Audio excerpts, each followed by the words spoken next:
You talked a minute ago about the athletes that Central Florida has. They are loaded with athletes, including on defense.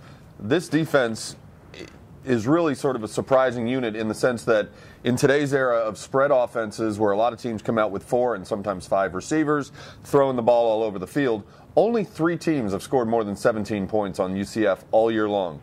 It starts up front. They've got big guys who can run, and the leader of that group is Bruce Miller. Defensive end, he was on a lot of people's preseason All-America teams. Conference Player of the Year last year. Conference Player of the Year last year. This past weekend, he got 2 sacks at Memphis. He dropped the school record. I mean, interrupted, but he dropped into a zone against Houston, intercepted a ball, and rumbled 40-something yards for a touchdown. Right. He's an athlete. He'll play defensive end or slash, 3-4 outside linebacker, and he'll be a first or second round pick. He's what you want from a motor guy. He's a kid out of Georgia. Huge motor, nonstop, relentless pass rusher, and just a tough dude. 6'2", 250, 255. So he's not linear, and you can't get him off balance. He's going to sit there and throw at the line of scrimmage, just like the rest of the defensive line. They win at the line of scrimmage, and so you got great linebacker play and good secondary play behind 4 machines, just up there throwing offensive linemen out of the way, getting quarterbacks sacked, getting running backs in the backfield. It gives you a lot of flexibility within your schemes and your coverages with that back 7 players, because you got those 4 dudes up front that can get home and can totally disrupt. The Giants won a Super Bowl a couple years ago with the dominant defensive line. You can go check out any youth league, high school, whatever. If you can control the defensive line, if you can control the other team's movement, you have a really good chance of winning. And it's now that that defensive line's been there for Central Florida for a couple of years, and they're building the athletes backwards off of it. And that's what happens. You don't give up points to people when you shouldn't. Miller is pretty much the headliner of that defense, but 3 of their top 4 tacklers are their starting linebackers. Derek Hallman, Josh Lynott, Lawrence Young. Is that because those 3 are exceptional players themselves, or is their defense built like a lot where the line is pretty much expected to tie up blockers and let the linebackers run free and make all these plays? Well, I don't want to be long-winded. Spread offenses, as you said, it spreads defenses out. So you have to, as opposed, like we had Marshall, we highlighted Mario Harvey last week. He's technically a will linebacker. For Central Florida, they've got technically 3 good athletes in space. So they can line up across the field, can man down inside receivers, make tackles on running backs within the box because their defensive line is absorbing a lot of these blocks. But in the passing game, they're able to run. And you can, as a coach, as a defensive coordinator, you can dial up pressure with each of them to come blitz. You can dial it, you can set them back into coverage and get hands on balls or make plays in space. You don't have to pull those guys up. They're 3 down linebackers, all of them. In the NFL, you try to customize. You got to come off the field on 3rd down. You can't cover people.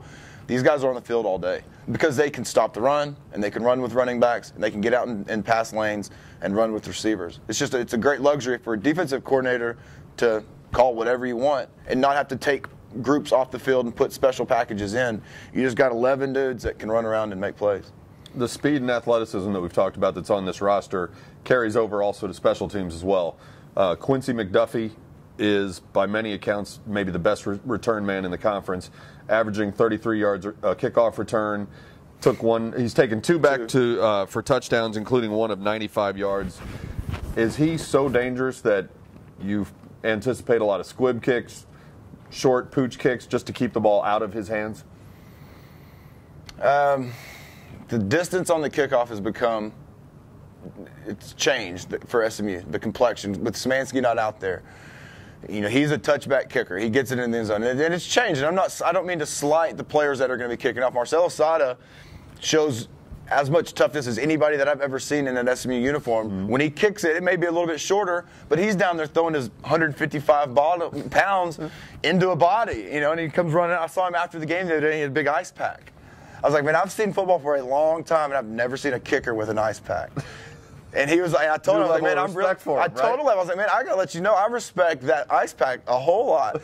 And he was on the phone, and he was kind of like, all right, dude, like, who are you? That being said, McDuffie can change a game. They can flip it. I think I saw a stat where even when UCF gives up one of those touchdowns, they don't give up very many of them, but even when they give one up, and the other team gets a little bit of confidence in themselves, and they are trying to build some momentum, we're back in the game, then you kick it to McDuffie, 33 is just an average. So he's taking all of your excitement and he's throwing it out because he's setting UCF up on the 40-yard line, 40, 50-yard line, middle of the field. So that tempers the opposition's excitement or just their momentum. Just a complete squash to it because you can flip it right back. You can flip field position. Last year's bowl game in Hawaii was, for all intents and purposes, the biggest game in the last 25 years for a number of reasons. Saturday's game may have more riding on it than any game since the mid-'80s because that's going to determine, A, whether you win the first conference championship since the 80s, and B, which bowl you're going to. This team is still extremely young. Only 4 starters on this team are seniors. How do you contain the nerves and the, I don't know if jitters come into play at the 12th game of the year, or the 13th game of the year, but how does this team handle the nerves and the excitement going into a game with that much on the line Saturday in Orlando? Just listen to the coaches. Listen to what they tell you. I mean, they went out to East Carolina and got down 14-0, and there was as the old SMU fan and player, it was, this is going to get ugly. This is going to be a game of pride in the second half, I guess. Just kind of that old. I've resorted back to that way. But you see June and that staff, and they're so even-keeled the whole way. They're never out of the game. It's almost like you watch them work. It's like they work They work backwards. They know the final score. They're going to win by this many points, and so they start working backwards. And they've got some points in there that they're kind of like, well, we're going to give up some points, but East Carolina got up 14-0, but didn't change. SMU just kind of plugged it back, put it in Zach's belly, changed the game around. It's the same manner for these players and for coaches. They always talk about belief, but what does that mean? They talk about believing in the system, talk about believing in the coaches, but what's that really mean? Well, you're never out of a game.